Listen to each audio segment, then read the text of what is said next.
Medchal BRS యువ నాయకుడు వెంకట్ ఉన్నాడు మనతోనే, ఆయన అడిగి తెలుసుకునే ప్రయత్నం చేద్దాం. చెప్పండి అన్న, రేవంత్ రెడ్డి సర్కార్ 18 నెలల పాలనలో ప్రజలకు ఇస్తున్న 6 గ్యారెంటీల ముచ్చట ఏంటి? ఇప్పుడు ఒక విషయం చెప్పాలంటే 6 గ్యారెంటీలు 420 హామీలు, 6 గ్యారెంటీలు 420 హామీలు సంవత్సరానికి 30 కంప్లీట్ చేసినా కానీ 5 సంవత్సరాలకు 5 ఆరుల 30 హామీలు కూడా కంప్లీట్ చేయగలగదు అని చెప్పేసి ప్రజలకు ఆల్రెడీ అర్థమైపోయింది కాంగ్రెస్ గవర్నమెంట్ మీద. ఇప్పుడు కేసీఆర్ గారు చేసిన రైతు బంధు, రైతు బీమా, కళ్యాణ్ లక్ష్మి, ఇంకోటి వచ్చేసి కంటి వెలుగు, ఇలాంటి ఎన్నో పథకాలు ప్రజలకు ఉపయోగపడేలా పెట్టిన మన కేసీఆర్ గారు ఈరోజు రేవంత్ రెడ్డి గారి ప్రభుత్వంలో కంటి వెలుగు అనేది లేదు. మళ్ళా తులం బంగారం ఇస్తున్నారు, అది లేదు. స్కూటీలు ఇస్తున్నారు, అది లేదు. మరి మహిళలకు 2500 రూపాయలు ఇస్తున్నారు, అది లేదు. మరి కోమటిరెడ్డి వెంకటరెడ్డి గారు ఆ రోజు ఇంత పెద్ద బోర్డు పెట్టుకొని ఒక మాట జారి మాట్లాడారు, 4000 అని చెప్పేసి మాట్లాడారు. ఈరోజు అది కూడా లేరు.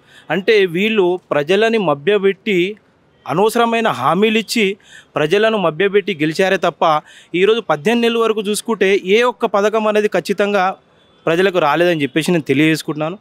ఇంకో ఇక్కడ మహిళలను, ఇది ఇందిరమ్మ రాజ్యం, మహిళల ప్రభుత్వం, మహిళలను కోటేశ్వరాలను చేస్తాము అని చెప్పేసి కూడా ముఖ్యమంత్రి గంట పదంగా చెప్పడం అనేది జరిగింది. పెద్ద మీటింగ్, బహిరంగ సభలో కూడా వాళ్ళకి కొన్ని చెక్కులు కూడా ఇస్తున్నాము అని చెప్పేసి కూడా అన్నాడు కదా, దీన్ని ఎట్లా చూస్తారు? ఈరోజు మహిళల పరిస్థితి చూస్తే ఆర్టీసీ బస్సులలో ఏ విధంగా అయితే కొట్లాడుకుంటారో చూస్తూనే ఉన్నారు ప్రజలందరూ. ఒక విషయం ఏంటంటే మహిళలను కోటీశ్వరుడు చేసుడేమో కానీ ఈ కాంగ్రెస్ ప్రభుత్వము మహిళలను కోటీశ్వరుడు చేసుడు కాదు, కిలో బోటి కూర పైసలు ఇయ్యదు కూడా అని చెప్పేసి పబ్లిక్లీ అర్థమైపోయింది ఈ కాంగ్రెస్ ప్రభుత్వాన్ని చూస్తుంటే ప్రజలకు. ఇప్పుడు రైతు బంధు ఇస్తా అని చెప్పేసి అన్నారు, రైతు బంధు సగము 2 సంవత్సరాలది ఆల్రెడీ మిస్ చేసేసారు. 2 సంవత్సరాలు ఇవ్వకుండా ఎగ్గొట్టేసి ఇప్పుడు మేము ఇచ్చినాం 900 కోట్లు అని చెప్పేసి పబ్లిక్లో అడవులు ప్రచారం చేస్తూ ఉన్నారు. ఏ పథకమైనా కరెక్ట్గా వచ్చిందా, ఇంప్లిమెంటేషన్ జరిగిందా అని చెప్పేసి ప్రజలలో మీ నాయకులను తీసుకోపోయి ఒకసారి అడగండి, మీరు తెలుస్తుంది. ఈరోజు ఏమంటారు అంటే మన ముఖ్యమంత్రి గారు బట్టలు ఇప్పి కొడతా, అది కాదు, దానికోసం కాదు మీకు ప్రజలు ఇచ్చింది, మీకు సీఎంగా గెలిపించింది దాని గురించి. ప్రజలకు ఏం చేస్తారు, ప్రజలకు ఉపయోగపడే పథకాలు ఏమిటి అనే దాని మీదనే మిమ్మల్ని గెలిపించారు. మీకు మంచి అవకాశం ఇచ్చారు. ఈరోజు తెలంగాణ ప్రజలందరూ మంచి అవకాశం ఇస్తే ప్రజలకు ఏ విధంగా ఉపయోగపడాలనే దాని మీద మీరు కొంచెం ఫోకస్ చేస్తే బాగుంటుందని చెప్పేసి నేను తెలియజేసుకుంటున్నాను. మరి ఈ విధంగా తెలియజేసుకు స్కూటీలు మాయమైపోయినాయి, 2500 కూడా మాయమైపోతున్నాయి. పబ్లిక్లో ఇప్పుడు ఎమ్మెల్యేలు పోతే కూడా ప్రజలు ఎట్లా తిరగబడుతున్నారు అనేది కూడా తెలిసిపోతుంది. అంటే ఒక్కొక్కటి సర్దు పెట్టుకుంటూ వస్తున్నాం. బీఆర్ఎస్ ప్రభుత్వం ప్రజల సొమ్మును దోసుకున్నది కాబట్టి కొంచెం ఆలస్యం అవుతుంది, టైం గడుతున్నది. అన్ని పథకాలను ఇంప్లిమెంట్ చేస్తాం. ఇందిరమ్మ రాజ్యంలో ఇందిరమ్మ ప్రభుత్వం ఏదైతే హామీ ఇస్తుందో ఆ హామీలన్నీ నెరవేరుస్తుంది. ముఖ్యంగా బడుగు బలహీన వర్గాలకు పెద్దపీట చేస్తుంది రాష్ట్రంలో. మీ పేరేమో తెలియదు కానీ అరుణ్ గారు ఒక విషయం చెప్తా. ఈరోజు అప్పు జరిగిందని చెప్పేసి మీరు అంటున్నారు కదా, తెలంగాణకు ఇన్కమ్ సోర్స్ ఏంటిదండి? ఆర్టీసీ వల్ల ఆర్టీసీని ఉచితం పెట్టేసి ఈరోజు ఇన్కమ్ సోర్స్ పోయినట్టే కదండి. ఒకటి పబ్లిక్ కూడా అర్థం చేసుకోవాలి, ఆర్టీసీ ప్రయాణం ఉచితంగా పెట్టిరు, మాకు ఉచితం ఇస్తురని ఆలోచిస్తారు తప్ప ఇన్కమ్ సోర్స్ కదా అది తెలంగాణకు. ఆర్టీసీ అనేది తెలంగాణ ఆర్టీసీ నుండి లాభం వస్తే ఈ వచ్చిన లాభాన్ని ప్రజలకు మీరు ఇంప్లిమెంటేషన్ కోసం ఖర్చు పెట్టచ్చు. దాన్ని ఉచితం చేసి కేసీఆర్ గారు అప్పు చేసిరంటే ఏ విధంగా సాధ్యపడుతుందండి? ఈరోజు 200 రూపాయల కరెంటు బిల్లు కట్టుకోలేరా అండి ఒక సామాన్య ప్రజలు? 200 రూపాయల కరెంటు బిల్లు కట్టుకోలేరా?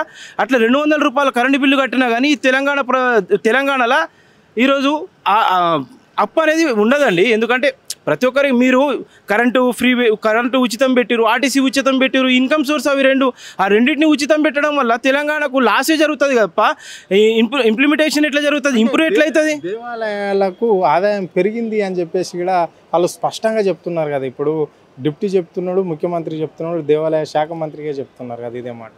దేవాలయ శాఖకు ఆదాయం ఏ విధంగా పెరిగింది? ఉచిత బస్సు వల్ల ఆదాయం పెరిగిందనే మంత్రిని నేను ఫస్ట్ టైం చూస్తున్నా. మరి తెలంగాణ ఆర్టీసీ ఉచితం పెట్టడం వల్ల తెలంగాణ ఆర్టీసీ లాభాలో ఉందని చెప్పేసిన మీరు మరి బస్ ఛార్జీలు ఎందుకు పెంచుతారయ్యా? మాకు అర్థం కాదు. బస్సు ఛార్జీలు ఎందుకు పెంచారు? మా ఆర్టీసీ ఇప్పుడు చాలా లాభాల బాటలో నడుస్తుంది. మరి లాభాల బాటలో నడుస్తున్న ఆర్టీసీని మీరు ఛార్జీలు ఎందుకు పెంచారు అనే దాని మీద నాకైతే అర్థమవుతలేదు. మరి ఈ విషయం ఏందో మరి లాభాలు ఉన్నదాన్ని మరి మీరు ఛార్జీలు ఎందుకు పెంచారు సార్? మాకు అర్థమైతే లేదు. ప్రతిదీ ఏదో మనం చేసేసినాం. అసలు నేను ఒక్క విషయం చెప్తాను సార్, ఒక విషయం చెప్తా. ఇదంటే నాకు అసలు ఏమన్నా కూడా అర్థమైతే లేదు. తెలంగాణ రాష్ట్రంలో అయ్యా మాకు ఉద్యోగాలు వద్దు, నోటిఫికేషన్లు వద్దని చెప్పేసి విద్యార్థులు అంటున్నారంట, ముఖ్యమంత్రి గారు చెప్తున్నారు. ప్రపంచంలో ఎక్కడ కూడా జరగని వింత అంటే ఇది. అంటే ఎందుకు సెక్రటరియట్ ముట్టడికి తలపెట్టారు మరి నిరుద్యోగులంతా? అది ముఖ్యమంత్రి గారు చెప్పారు. మరి ఉద్యోగాలు వద్దని చెప్పేసి ధర్నా చేసిన వాళ్ళు మళ్ళీ అక్కడ పోయి ధర్నా చేస్తుంటే మీరు అంతగానే ఉద్యోగాలు ఇస్తే మరి వీళ్ళు ఎందుకు ధర్నా చేస్తారు? సార్ చెప్పేది ఏమైనా కరెక్ట్ చెప్పండి.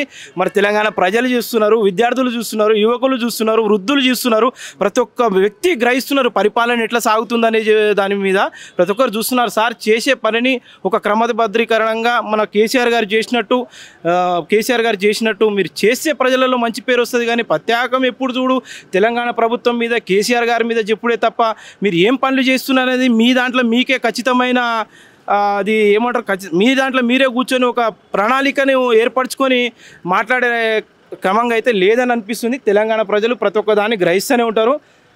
ఇంకా అంటే ఇక్కడ ముఖ్యమంత్రి ఒక మాట అంటున్నాడు, అంటే రాబోయే ఎలక్షన్లో తప్పకుండా 100 స్థానాలు కాంగ్రెస్ పార్టీ గెలుస్తుంది, ఎంపీ 15 స్థానాలు గెలుస్తుంది అంటుండే. ఈ వాక్యాలను మీరు ఎట్లా చూస్తారు? మరి మిగతా 117 ఉన్నాయి, ఆ 17 కూడా తీసుకుంటే అయిపోతున్నాయి. మరి 100 గెలిచేటోళ్ళు 17 కాడ ఎందుకు ఆగిపోయారు? మరి అవి కూడా కంప్లీట్. మీ ప్రభుత్వం 100 సీట్లు గెలుస్తుందని మీరు కాన్ఫిడెన్స్ ఉన్నప్పుడు 17 కూడా చెప్పాలి కదా.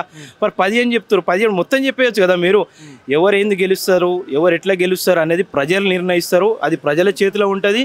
మీరు ఏ విధంగా అయితే పరిపాలన కొనసాగిస్తారో ఆ పరిపాలన చూసి మీకు ప్రజలు ఏ విధమైన శాస్తి చెప్తారో వచ్చే ఎన్నికలలో అనేది తెలిసిపోతుంది. తొందరలోనే స్థానిక ఎన్నికలు వస్తున్నాయి కదా, అందులో ఏందో తెలిసిపోతుంది మీకు. Okay, right, thank you. ఇది పరిస్థితి. అంటే ఆయన 6 గ్యారంటీల ముచ్చట పక్కకు పెట్టి కావాలని బీఆర్ఎస్ నాయకులను టార్గెట్ చేస్తూ ఎప్పటికప్పుడు ముఖ్యమంత్రి మాట్లాడడం అనేది జరుగుతుంది. ఇక్కడ నిరుద్యోగులను మోసం చేసిండు, ఇక్కడ యావత్ ప్రజానికాలను అన్ని వర్గాల వాళ్ళని కూడా మోసం చేసిండు అని చెప్పేసి ఇక్కడ వెంకటేష్ స్పష్టంగా చెప్పడం అనేది జరిగింది. ఆయన గొప్పలు చెప్పుకుంటున్నాడు. రాబోయే ఎన్నికల్లో 100 స్థానాలు కాంగ్రెస్ పార్టీ గెలుస్తుంది అని అంటున్నాడు కదా. మరి కాంగ్రెస్ పార్టీ ఏ విధంగా గెలుస్తుందో ఆయన చెప్పాలి. మొత్తం అదే పార్టీ గెలుస్తుందని చెప్పుకుంటే అయిపోతుంది. ఆ గొప్పలు ఎందుకు? ప్రజలకు ఇస్తాను 6 గ్యారంటీలు ఇస్తే అప్పుడు ప్రజలు కదా ఓటేసేది, అప్పుడు తెలుస్తుంది ఎవరు గెలుస్తుంది ఏంటి అని చెప్పేసి. మనం కాదు నిర్ణయించేది, ఓటర్లు అని చెప్పేసి ఇక్కడ వెంకటేష్ స్పష్టంగా చెప్పడం అనేది అయితే జరిగింది. కెమెరా పర్సన్ రఘుతో హరుణ్, ఆద్య టీవీ, హైదరాబాద్.